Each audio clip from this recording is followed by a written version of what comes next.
Hello from Galveston, Texas, and the RV park that started it all.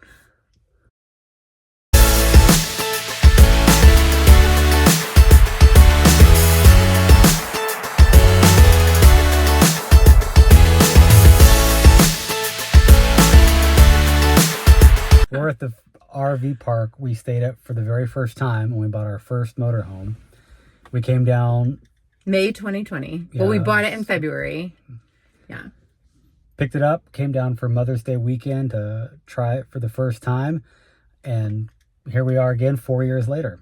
And it's aged rapidly. And what I mean by that is it has new ownership. It's now a KOA. It was like a party spot when we came here the first time. And I think we had some concerns about what RV life was going to look like. We had never stayed in an RV park before, so I remember music, everybody was up late, really loud. And we're thinking, is this normal? Is this what people do at RV parks? Because I don't like that. Yeah. And it's not, by the way. Like, RV parks have quiet hours. Yeah. And I would say after how many states? Like 36, 37 states. I haven't been to an RV park that didn't have people who adhere to the quiet hours. So like I said, it's now been acquired. It's a KOA. Yeah. New owners. Pretty busy. Like, they definitely have spots that are in and out, but a lot of people who were clearly here for the winter season. All the partiers are gone, and these people, like Lauren said, a lot of full-timers and then a lot of weekend warriors have come in on Thursday night, and they pack up Sunday and head home. And they've all got the same motivation we did for coming here, which was to be close to the water. Down Galveston is an island just south of Houston. We came down here a lot. Even when we lived in Katy, we would come down here before we had an RV or without an RV. It's not the prettiest ocean you've ever seen in your life by any means, but we're really close to Justin's, a lot of his clients in his ad agency. So that was the reason that our trip, our time in Texas was so long, so that he could get a lot of FaceTime.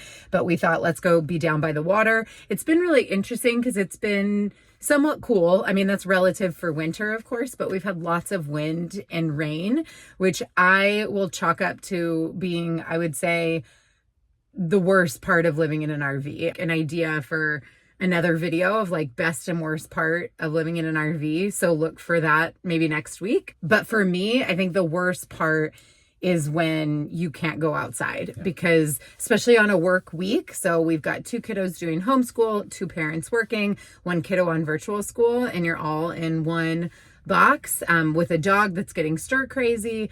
It was kind of rough. I feel like we had a lot of wet weather while we were down here. It's raining, and we're in Texas, and it has been raining for 4 days here. 4 days straight. Daddy's gone for the whole entire day.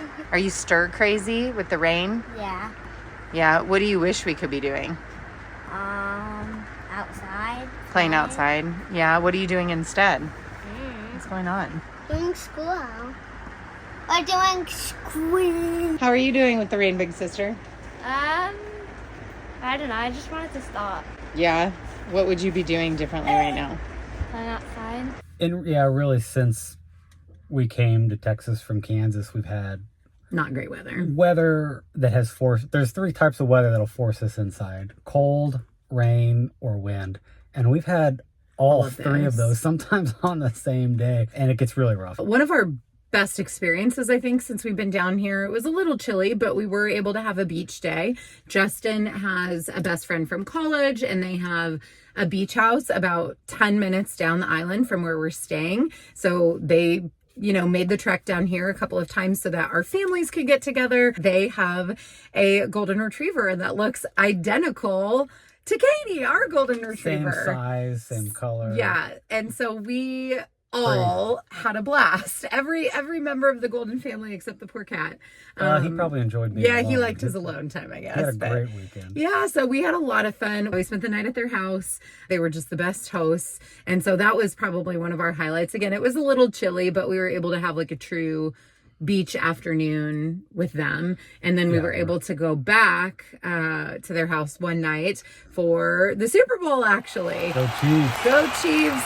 Go Back to Taylor's boyfriend. Super Bowl champ. Yes. So those were a couple of our highlights in Galveston for sure. Before Super Bowl Sunday that weekend, actually, Henry had his best friend from home come down a couple days early before his family went on a cruise out of Galveston.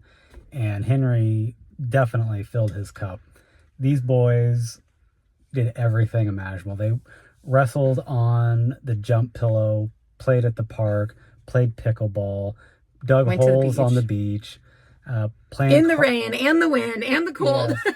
Playing card games outside. We had a fire, S'mores. had s'mores, stayed up late eating pizza. It filled my cup watching him fill his cup, if that makes sense. Like, he just had every hour. I'm just like, this kid is so lucky, right? He was just having the time of his life. Well, and I actually missed all of that. That ended up working in your favor because you had a lot of built-in entertainment. I was actually out of town for celebrating my mom's 70th birthday. Happy birthday, Pam. Yes, I went to Mexico just with my mom and my sister, and which was great because there weren't kids there. There was pickleball still and beach, but that's about it. And we had a great time. I think both of us take turns traveling, usually for work.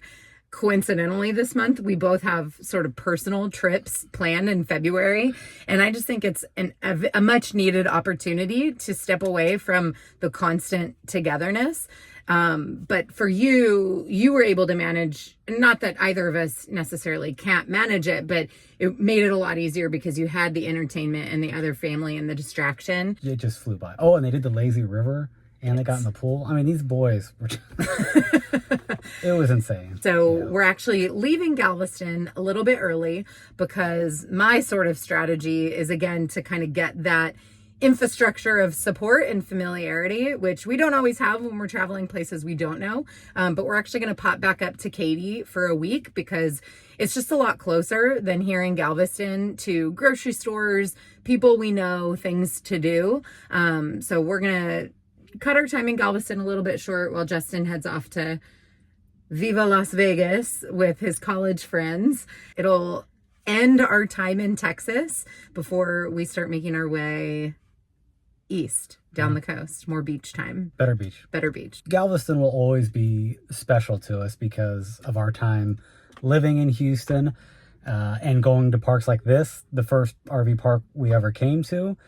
And yeah, it's not the best, prettiest beach, but for some reason, there's definitely a draw to come visit every now and again. We are enjoying our time on the road, and we know that eventually we'll probably move on to the next crazy idea. And I'm just reminded on months like this month that, like, one, sun is like, and I know I've mentioned this in other videos, but like, I don't know what it is, but like gray weather is the Golden's kryptonite. We break down. We all have seasonal affective disorder in our family. I'm telling you, like, on the extreme end of it. But also the importance of living in proximity to a major airport for reasons like Lauren was just talking about. She got to go spend time with her mom in Mexico and her sister.